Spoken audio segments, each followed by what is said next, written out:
Okay, this is probably going to be the last part of this little tutorial series. And this is how you move throughout the map and how it looks when you're actually playing the game. So I have some examples here of dungeon maps and world and stuff like that.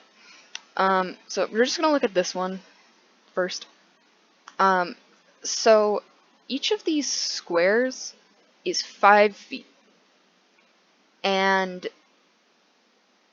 so only one person can, or one creature rather, can be on one square at a time.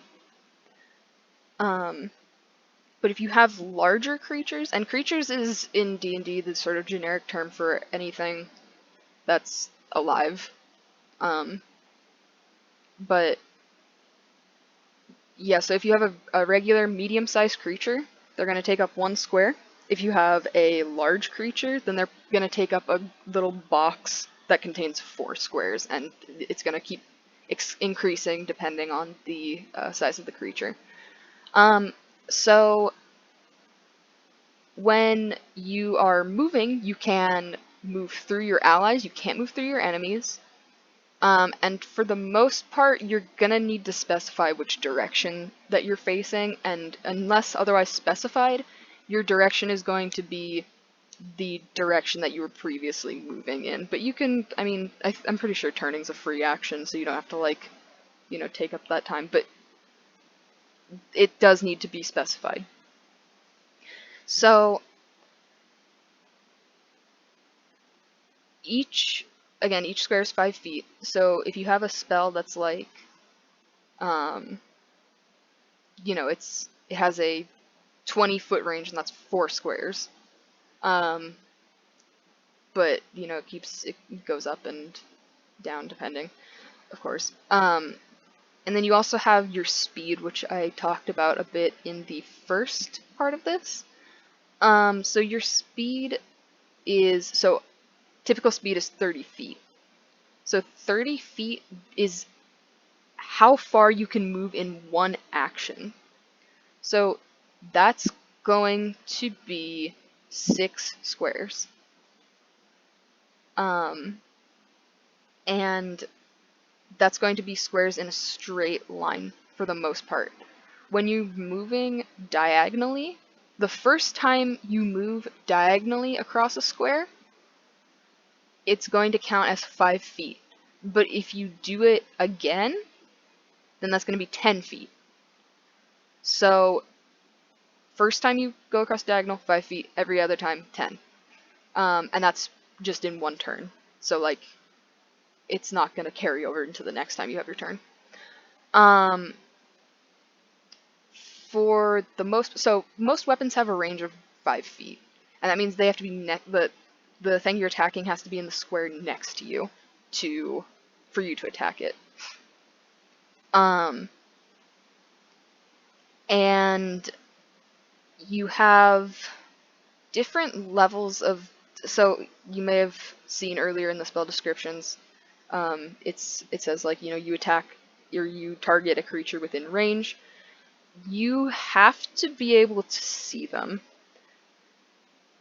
I think there are special exceptions where you can make an attack on something you can't see, but you're not, for the most part, you do need to see them. So if you see where the 3 is in the middle of the map, and then you see where the 8 is on the left side of this map, the 8 is behind a wall, and the 3 is also, like, there's a wall between them. So they can't see each other, so you can't make an attack. Those two can't make an attack on each other. But if you see something like, okay, so you see where 3 is, but you see that there's like a rock there. If you had a creature between those 2 rocks that are vertical, then that's considered partial cover. And that can have different sort of effects based on what you're doing. But for the most part, what you're going to see is that you have disadvantage on that. And you're going to start to hear things with terms advantage and disadvantage. So if something gives you advantage, that means you get to roll to hit 2 times and you take the higher of the 2 numbers. So say I'm rolling to attack, but I have advantage.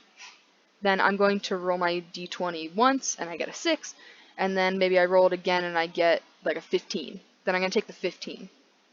But if I was rolling with disadvantage, then and I rolled those same numbers, then I'm going to have to take the 6. And there are some abilities that will like let you re-roll certain numbers, but for the most part, like I'm not gonna touch on that right now.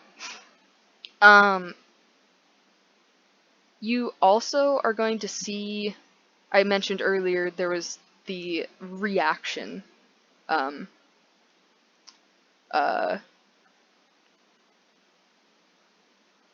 don't know what to call that. Like, you know, a spell takes 1 action, or 1 bonus action, or 1 reaction.